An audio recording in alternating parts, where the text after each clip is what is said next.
Hello, family. It's Pastor George, your pastor of stewardship, finance, and community engagement. Hey, also, I'm the executive director of Champions for Progress. Today, I'm going to be having Crystal Mozell, our operations director, and we're going to talk about how we help and how we build community. Don't go anywhere. We'll be right back.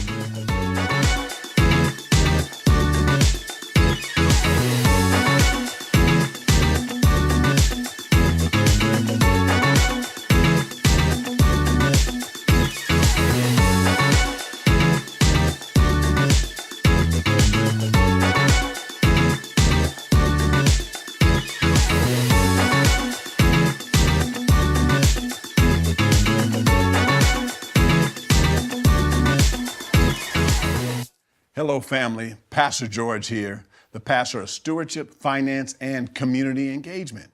I know some people have asked, they said, hey, how does Faithful Central engage in the community? Well, hey, we want to talk to you about that and also information to help you, but then also how you can serve and be involved. I got our co-host. She came back. We just finished something on student loans recently. We've talked about health. We've talked about finance. Now we want to talk about community engagement. So I have our co-host, Crystal Mozell. Crystal, how are you doing?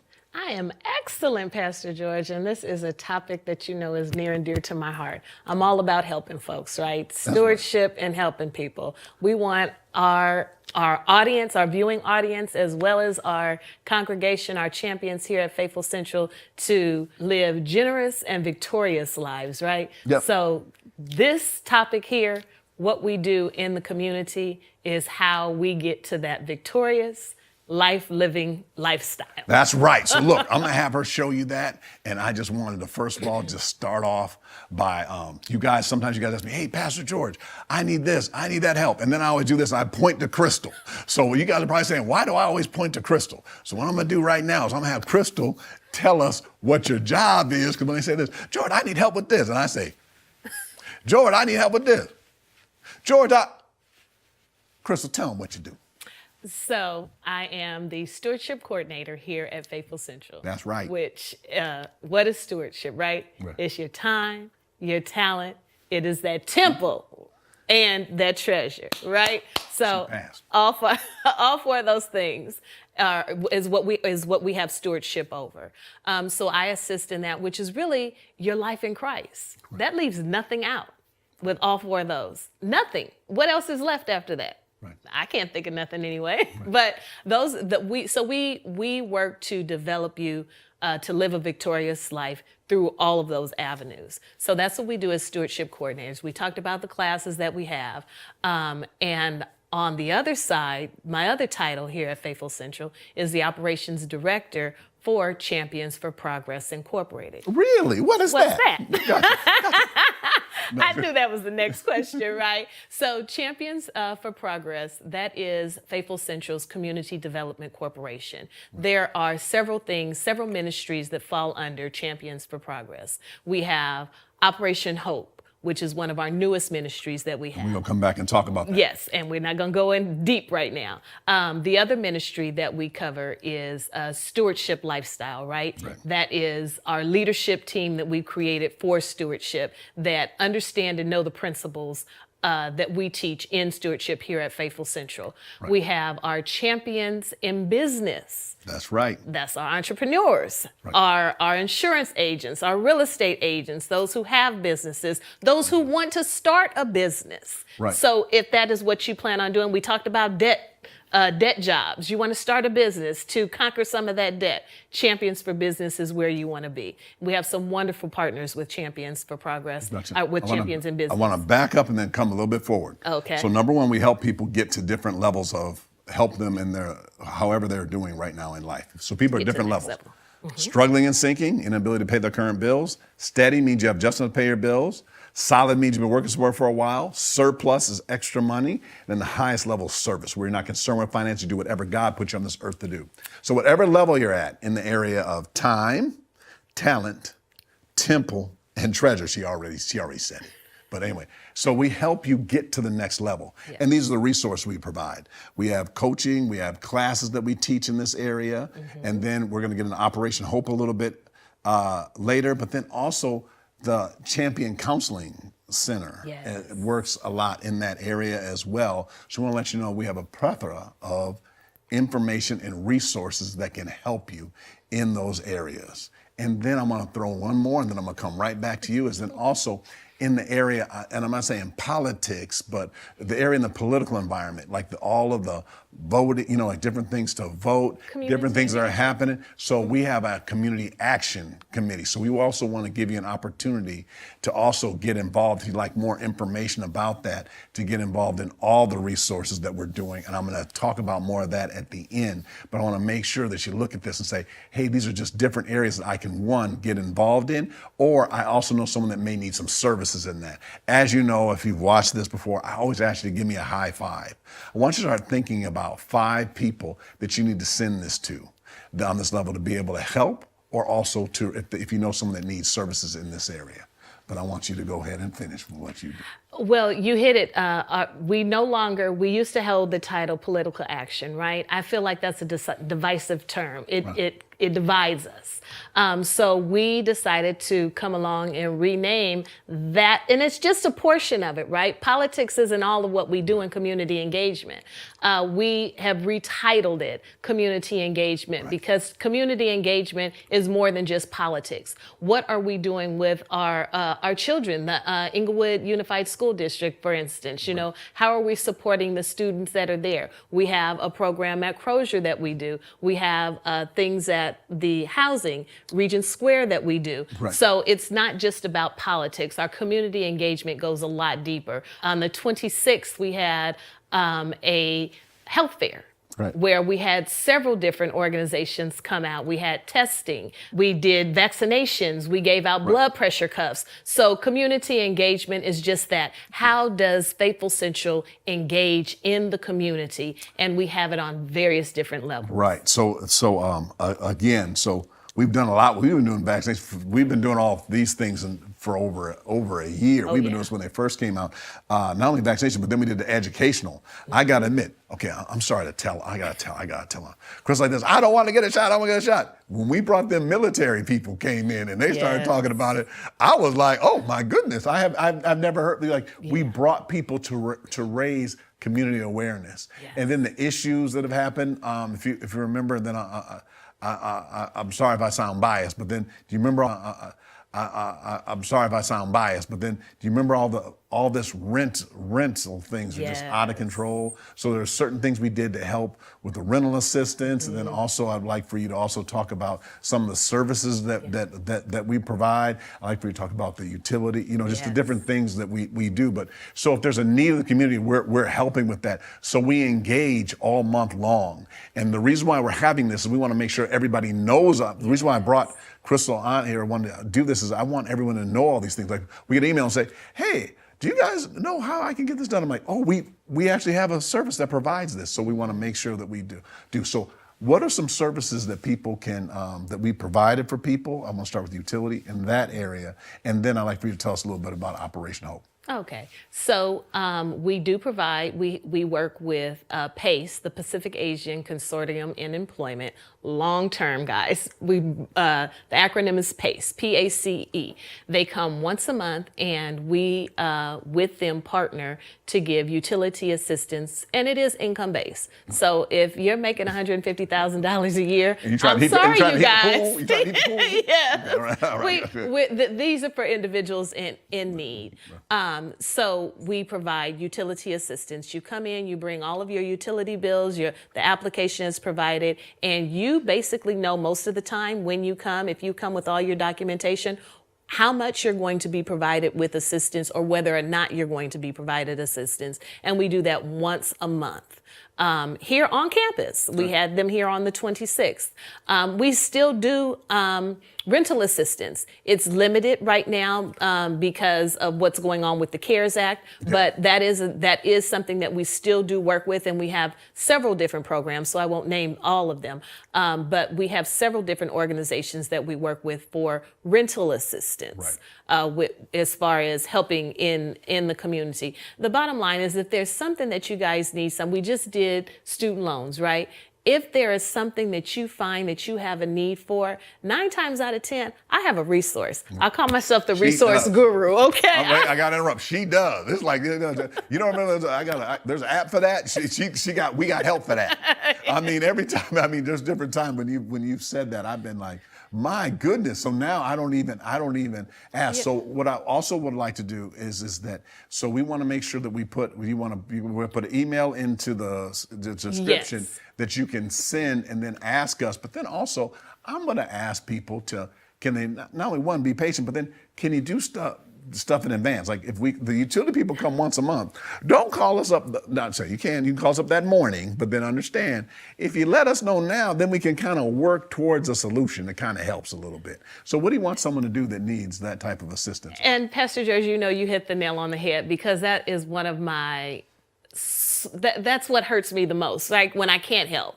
or when I can't get help to you soon enough because you've waited too long to get the assistance. I don't want you to be at the point of getting cut off tomorrow. You bring me the bills today and it says the cutoff is tomorrow. I have no wiggle room to help you at that point. So you need to understand that we basically know when something's going to happen. Very rarely does something just smack and hit us that same day. If you need rental assistance, don't call us when you went to court and got the paperwork. Yes. Yeah, come let us know a month or two in. And most definitely. As soon as you know that you can't pay it, as soon as you know, because the sooner you let us know, the more likely we are to get you the help to where whatever that consequence is won't happen. And then what are we going to do? We're going to get back on that budget plan. What do we always run back to? We get straight back to that budget, right? Let's create that plan so that we don't find ourselves back in this situation again. Right. And that's another thing that hurts my heart, is that we create the plan, they don't follow the plan, and then we wind up in the same place. It's a whole lot more difficult for me to give you assistance a second time than it is the first time. Yes, and yes, and we can get in there. But also, I think that it's helpful, and I think that it's good. I just gotta tell everybody, one of the things I think is very helpful is just communicate with us, and then if we get a plan going, like we agree, we get the realists at different things, that we agreed to do what we said we're going to do. That's imperative. So we understand things happen. If we do these things or we negotiate these things, then they happen. Then we also need you to do your part as well. All right, but hey, can you tell us just a little bit? Not a little bit. Tell us about Operation Hope, and then I got to tell you, when we initially got this project, I do want to say this as a pastor. I knew it would bless people, but it wasn't till I saw it. I gotta tell you a little secret thing. I have not been able to come one time and not cry at the end. I haven't been able to come one time, and then I have to go out of time. I have to walk around. And they say, "Will you pray for us?" I'm like, oh, they always get me right at the end whenever I walk somebody to their car. But okay. But I'm gonna make it. I'm gonna make it. It's a blessing, you guys. Operation Hope, and I just love the title and that we came up with that name, Operation Hope, because it's lending hope to so many families. A lot of times, the people who need assistance, or the people who get the assistance, particularly from the government, are those who are in desperate need, right? Those who are unhoused, those who income levels are at a certain place. What I like about Operation Hope is that we're able to bless almost everybody. It's for the needy, not for the greedy. Let me say that, right? Say that again. It's for the needy, not for the greedy. But we are able to provide furniture. You guys, you don't realize someone might be housed. They could have a roof over their head, have an apartment, but they're sleeping on the floor on mattresses, or they're sleeping on pallets that they put together, the kids, the whole family, right? No dining room table, or they might have a cooler instead of a refrigerator. We're able to bless individuals who are in need with those items that are considered luxury. Air fryers. All right. Air conditioners. I'm interrupting. Here we go, interrupting. Okay, guess what? What do you want? I was talking to, in our production, was Jackie. I was talking to her before, and I said, which one do you think I cried on the hardest? Okay, I'm gonna start with our first one. The first time we brought this young lady, she said that she had just had a baby. She had just had a baby, and we went there and we brought her an air conditioner. I know you guys are like, oh, that's no big deal. I'm like, well, if you ain't got no air conditioner, then that's when you. And it's 80 degrees. Yeah, and it's hot, and it was hot. Yes. So, and I'm walking it, and she comes out to greet us, and then you're standing there and you're talking to her, and I said, hey, I'm gonna carry this up this, I'm gonna carry this. No escalators. None. So imagine how it is in your, and then I'm carrying it, right? Mm-hmm. And then people want to help, but I'm like, I'm good because I don't need everybody knowing what we're doing. This is a blessing. I walking into her house, and she goes, and then she wipes the sweat from her head. And she goes like this. She goes, now the fire alarms won't go off every time I fry. Every time I cook. Every time I cook. And then she didn't know. In our car, I had an air fryer. We had a full kitchen, everything in there. And I said, well, here, I'm going to bring up this air fryer. And I wish other people could see the look on her face. Because when I pulled that off, what did it look like to her? Oh, that show like The Price is Right or something like that? Like the curtain came back. But it was like, It was God's curtain. It was. And it was like she's been, she had moved into transitional housing and all the things. I don't want to get all into her picture, but it's like, do you ever just need a break in life? Yes. It was like what we did was we were doing this to her. And then we carried up the air fryer, all the stuff like this. Then, it was funny. And then when you started calling me pastor, then she like locked it. Because I was like, at first, I thought she thought I was a security. I thought I was like, I was standing when they hold it like little security guard, like I was a little security guard. Yeah. I said, I'm just here to help. And then we started talking about God. Mm-hmm. And we started talking to her about it. And then with the baby, then when I brought it all in there, then we just set it all down. I felt so much. It's something better about giving, Pastor George. When you give, it's true. The Bible is true, right? And we experienced that in that moment, that it's better to give than to receive. Right. And how it made her day. Yeah, that was one of our first gives, and it was such a blessing because honestly, the only thing she asked for was the air conditioning unit. But that's God, my God, Philippians.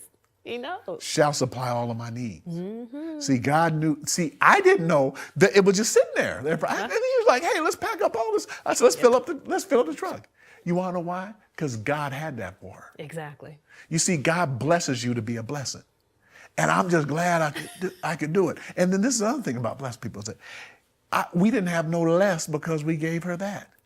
We all can walk into abundance, but we got to have the heart, if our heart is in the right posture. Yes.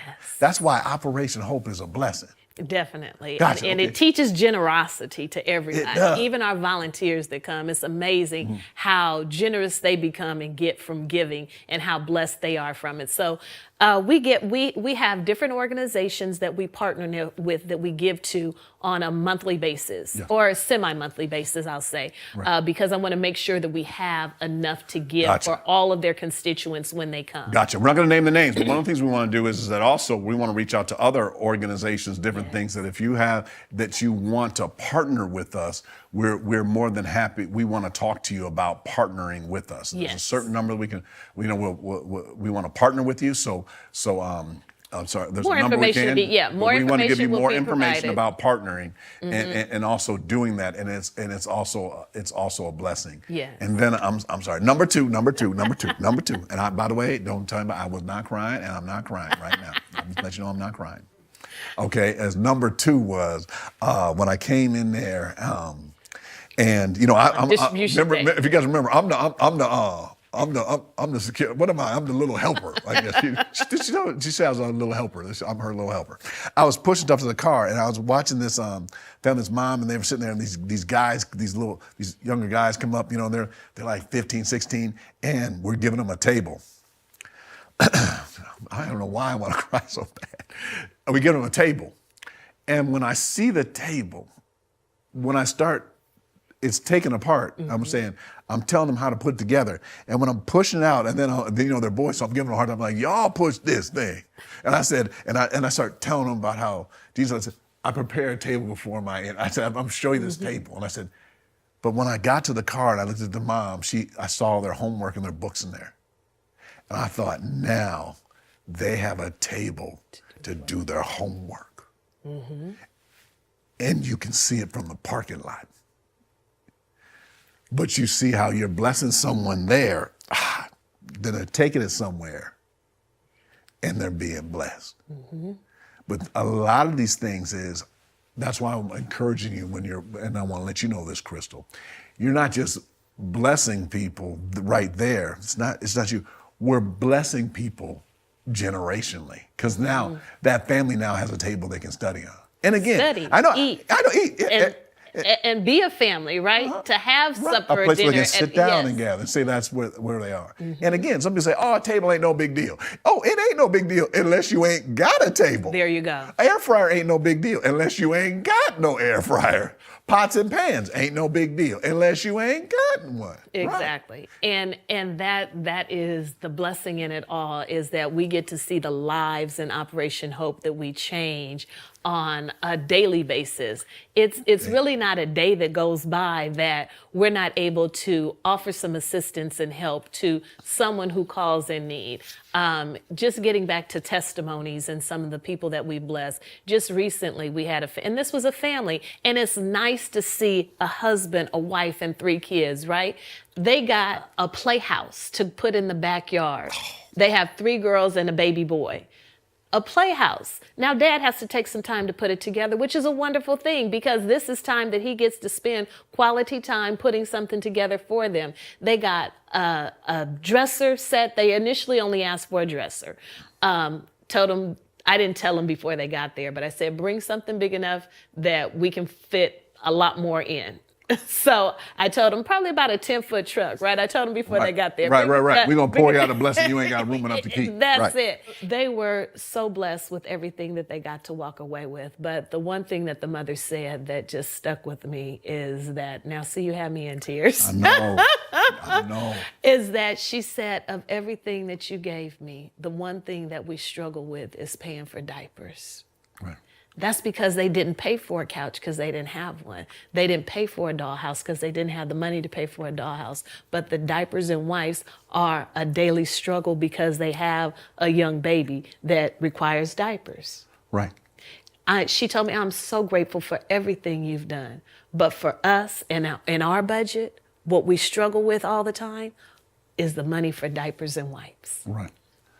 And I was doing a class earlier where I was telling people about how to budget, how to do this and that.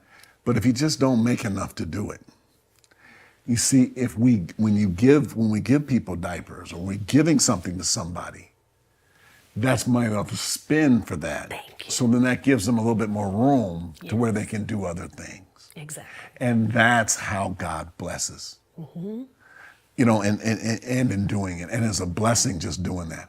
So you guys see now, you guys we all up here crying. Okay? Yes. But this is the good news though. They're tears of joy. Exactly. Because I'm so excited for people. You know what I mean? Like when they do it. So I'm gonna tell a happy story. That way. I'm gonna cry through this one too, but it's okay.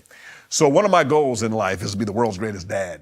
So when these dads come in and then he went over there and he was like in a store, and then I want to tell you about the lady who kept saying, "What's the catch?" He kept going. So I said, "Hey, yeah, just come in here. You're gonna pick out the stuff, you know, and the things like this." And then I said, "Okay." And he goes, "Those shoes over there, I get them from my sons." And he goes, and I said, "Yeah." And he goes, yeah, "My kids' feet grow like every week." I said, "Man, I went home. My son fell asleep, got up, and was bigger." I said, "My kids grow while they sleeping." I said, we laughed. He got him shoes, and then he got these what were those called? Kayaks. Kayaks. I'm not gonna cry. The reason why that was a blessing, I say, well, these are kayaks.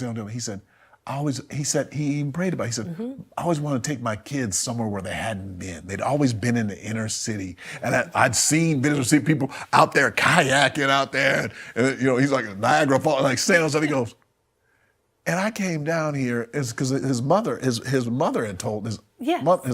She was volunteering. His mother was volunteering. Mm-hmm. You need to volunteer. Put your name down right now. Okay, anyway, she came down there and she said, tell him to come down there. Mm-hmm. He came in there for shoes and came out with a kayak. Exactly. And I'm sorry, he got two. Okay, he got two kayaks. Yes. I'm calling him. He need to have the lessons. Yes. But you see how they can do that with their family. And one of the other testimonies that he gave is that now he didn't have to rent kayaks for them to He'd come. been renting them. Now they could do it more often. So that's more quality time that he got to spend with his sons. Dad and son times and dates, right? Right. So it's a blessing on so many levels, Pastor George, that we take a whole week to tell all the testimonies and things that we got happen. more. Just take our word for it. Come Yes. down here and we'll tell you more. But what I do want people to understand is we talk about stewardship, your time, your talent, your temple, your treasure. Take some time to invest in somebody else's future.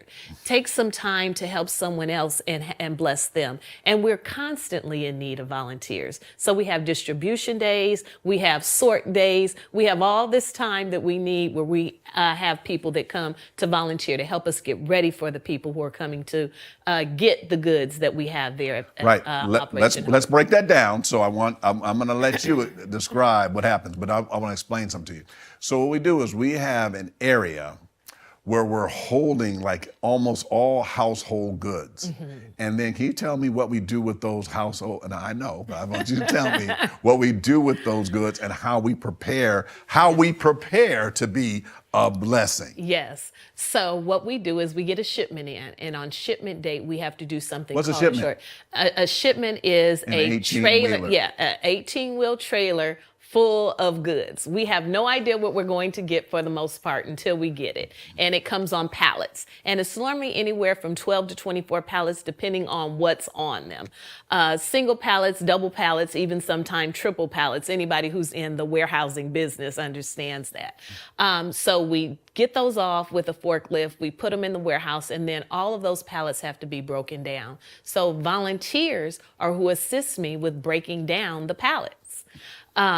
We sort them based on what part of the house they go into. So we have a home goods, we have an outdoor space, we have electronics, all these different areas, like a grocery store or like a warehouse, right? You go into your Sam's Club and you have a section for home good items. You have a place for sundries, your dry goods. We don't do fresh fruits or foods and vegetables. No. It's all dry goods. So we have health and beauty items, vitamins and things. So anything that you'd see in a big box store basically is what comes in our shipment. That has to be sorted. We have to go through because some of those things are returns, some of them are overstock, and some of them are floor models. So we have to determine whether or not they're in condition, in a good enough condition to give. Because what we don't want to do, we want people to feel like they're being given a hand up, not a handout. Right. So we're not giving them things with, we're not doing the big cans, right? The dented cans. We're not doing the things that look like they don't need, that no one wants. Right. If we don't always throw them away, though, we do keep a section that people can just look at. If you want anything in this section, you can take it. If you want to be blessed, blessed. If you don't, hey, that's fine. So let's set it right there. Exactly. But we have people then who we call it tag pulling. After it's sorted, then we have to pull tags. So there's stickers and things on there that have to come off of the items before we actually give them away, because it's some identifying information that we don't want public to know about. Set up crew, and then after they set up, then what else? Then what do I do? And then we have distribution day. Distribution day. That's blessing day. That's when we're going to bless the people. What happens that day? So you are assigned a section. You're told how much of what each individual can get from that section, because it's not a come one, come all.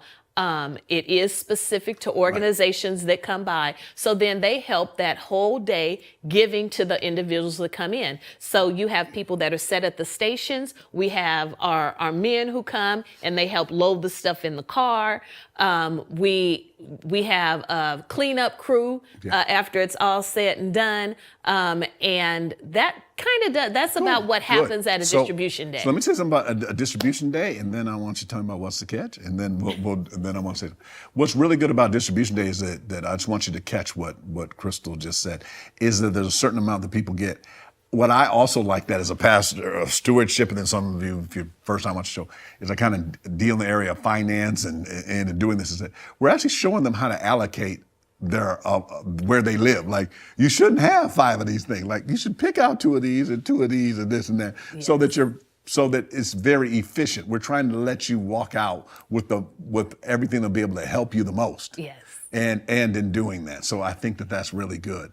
But one time we had a group group come in, and there was one particular lady that walked in, and what did she say, Crystal? It was she thought it was a catch, Pastor George. She came in, she said, "You mean to tell me I can have anything out of here? I can get, I just have to ask them and I can get it?" And I told her yes, and I walked away and I wouldn't help somebody else. So each person she went to, she said, "What's the catch?" She said, "I don't have no money. If you guys want some money, I don't have no money to give you, right?" But she still didn't put it in a little bag, though. She put it in a little bag, though. But she wanted us to know that if this was a catch, what is the catch? So we told her that it was not a catch. And so at the end, she said, "I just can't believe that you guys blessed me with this." Well, she got a call from an individual from the organization. And I'm sharing this, and we're not disclosing names, but I want you guys to see how God works, right? What he does to bless individuals. She came in between an appointment. And she didn't know what she was coming for. They just told her to come. She came, she didn't believe it. She actually was going to a appointment where they were going to tell her what her treatment was for cancer. She asked God to give her a sign that he was real, that he knew her specifically. She walked away giving us that testimony that God did more than what she could ever ask for because of everything that she had collected before she got to that appointment. So she knew that she could walk into that appointment with victory because God was on her side.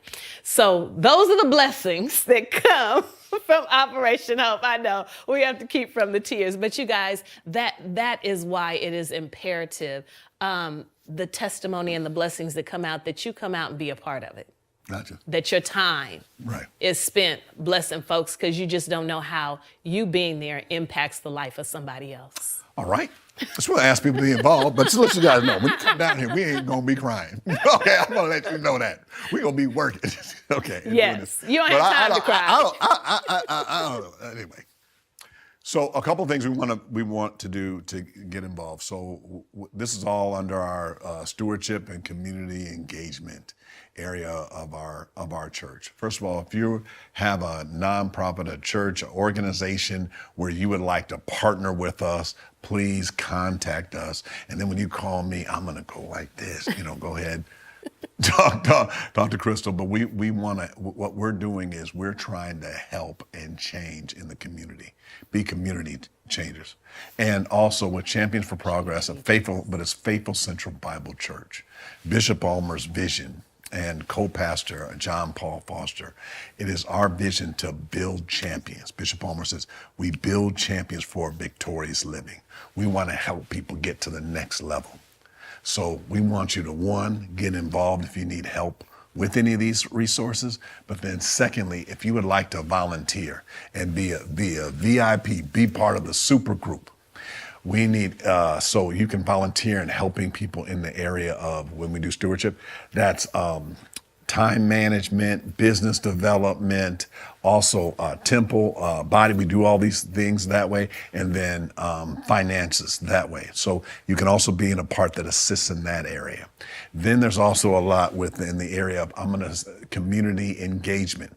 Those are all the things that are happening in the community. And just doing that, not only the voting, vaccination, just different areas, just being involved. And first of all, we want you to vote, but we want to also do things in between that time. Exactly. And then also Operation Hope, but then there's also other things, and we're not getting into them today, but our Boxes of Love, then also Angel Tree, and there's a lot of ministries where you're involved. So you see how these are all kind of working together, where you're serving and helping in the community. And for more information, just contact us, and then also we'll be having outreach, and we'll let you know when we're doing outreach. But come, get involved, and then you'll be a blessing. One more note before I let you go. I also, if you guys notice, I've been teaching a lot about generational blessing and generational wealth. One of the things is I brought my kids down, and it was a blessing watching, and we also have our middle school and doing it, watching my kids. I'm teaching them how to be, I think I told you I want to be the world's greatest dad. So what I'm doing is I'm teaching them how to be givers. And I just want to let you, and my daughter was standing at the end of the line, and my sons, I have twin boys, they were packing up bags. They had all the little treats, all stuff from, I'm gonna say goodies. I'm gonna say goodies. You have to come down to see them yourself. The goodies, and then the boys would put a bag together, and then she would hand it to the people. This young girl is sitting there, and my daughter hands it to the girl. The girl gets so excited, my daughter goes, hey, wait a minute. Gives her another bag. The girl gets excited again. Hey, give her another. Then the mother tells me she came on a bus. Yes. And I didn't know. I said, well, here, let's just take as much as you can, and then we'll do it. But my daughter got so excited. But then I had to stop her, though, because you guys had hair that one day. She tried to give everybody a wig. She tried to give and I said, Grace, don't do that. But what we do is we learn how to give. Yes. God blesses us to be a blessing. And it's like there's a pipe and God's putting it through it, and you're like the pipe. So what happens? If the water's going through the pipe, you have to get wet. So that's how God wants to bless you, to continue to be a blessing. And please come and serve. Look forward to seeing you in that area. Also, if you know someone that needs these resources, please let us know. And we want to thank you. Anything else, Crystal, before I wrap it? I want to give you guys the email address, and it will be in the chat. It's fcbcstewardship@faithfamily.org. I'm going to say that again, Pastor George. Let's do it. fcbcstewardship@faithfamily.org.